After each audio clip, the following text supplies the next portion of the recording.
Welcome to your pre-market prep for NQ on 2/11. This is FuturestraderElite, and we're going to jump into the chart and start taking a look at some levels. Here we have got, I'm in MNQ, but these levels will be the same across NQ because I transferred them from there.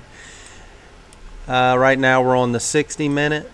You can see we got us a big green candle. We're coming into a 4-hour Pez zone, which could get rejection here. You can see the golden pivot is at 300. Right now the overall look of everything, of course, is still really bearish. We had this dip in here, decent drive up, but we're still under that trend line. And you can see, I mean, it's just, we start up here, we got the dip, staying below the 50 EMA, finally tagged the trend line again, but get another hard dip. This low protected it, bounced a little bit, but then finally gave way. It's trying to slowly grind its way back up, but as far as today goes right now, as far as range, depending on how much they want to move this right now, I'm thinking 300 to about 150. The golden pivot to the S1 pivot could be our range until they can prove to break out above this 4-hour box or below this one. And then if they do, we got this could get saved down here with this 4-hour around 105 to 115. And so to the downside, say that they broke the S1 pivot, you'd be looking for some first reaction bounces out of the 100, 105, 115 area. And then if they couldn't, you know, this area down here, 960 to 970 would be next best case for probably a hard bounce. Of course, it could turn around at the S2 pivot and still get a first reaction bounce. But our support and resistance ranges are so far because of how much the market's been moving. You know, you can still get your first reaction bounces out of these zones or these areas, let's say the pivot, but we might not get the bounce that we would normally get because there's just not enough there, you know, and they're just been trying to get into these 1-hour, 2-hour, and 4-hour zones is where we're finding our biggest support and resistance, mainly the 4-hour ones. And you can see there's a lot there. Now we can break down, let's break down to the 15-minute. Kind of take a look at what we have here. So see, we got rejection here out of this 4-hour zone.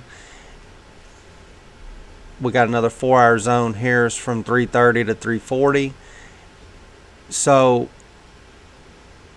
what you can be thinking, say that let's do this. Let's grab a box. This is the 15-minute chart. We're gonna say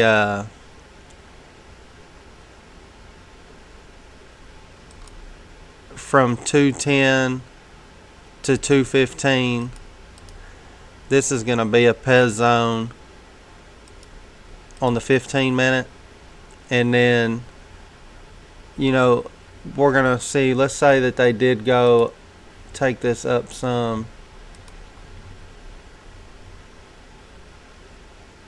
Let's do about 310 to 305, and then we're gonna switch this to our bearish template. So say that you got your golden pivot, say they break this 4-hour box, and then you got your golden pivot at 300. They probably could sweep that pivot and tag this precision entry zone for rejection, maybe come back down into this 4-hour zone for a push back up to this 4-hour zone.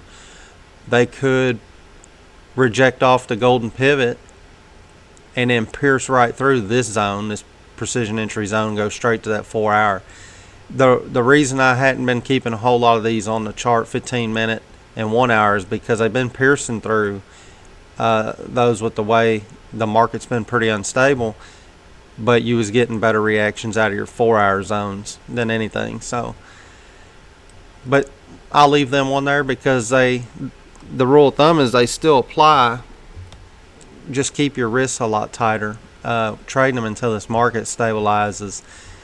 But you also want to be aware, because if the price action, say this here drops from where we're at 255, and it gets close to this precision entry zone and price action looks like it's trying to stall to do a reversal, then you kind of know, well, they're probably not going to pierce through this level. I might need to see if I can get tagged in it for entry to go back up. Just got to kind of know how to read the chart and what's going on in real time with the price action, ATR, what's it at, what's the indicators telling me, are they drained off, are they overbought, oversold, you know,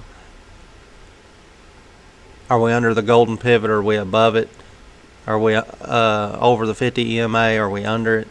Everything's got to be taken into consideration when putting a trade plan together, depending on how you trade. And I just don't see, we didn't get a lot of push yesterday, so I don't really want to get too far outside of the 150 area down here to say 350. So I think right now this is the only range that I'm going to pay attention to until one of these boxes is invalidated and we get a move north or south of this range right here, and then we'll worry about the other zones and areas, and then I can update those in the live updates in Discord.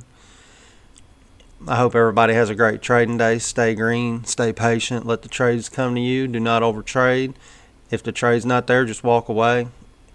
That'll protect your account to come back another day. I'll see you guys on the next one.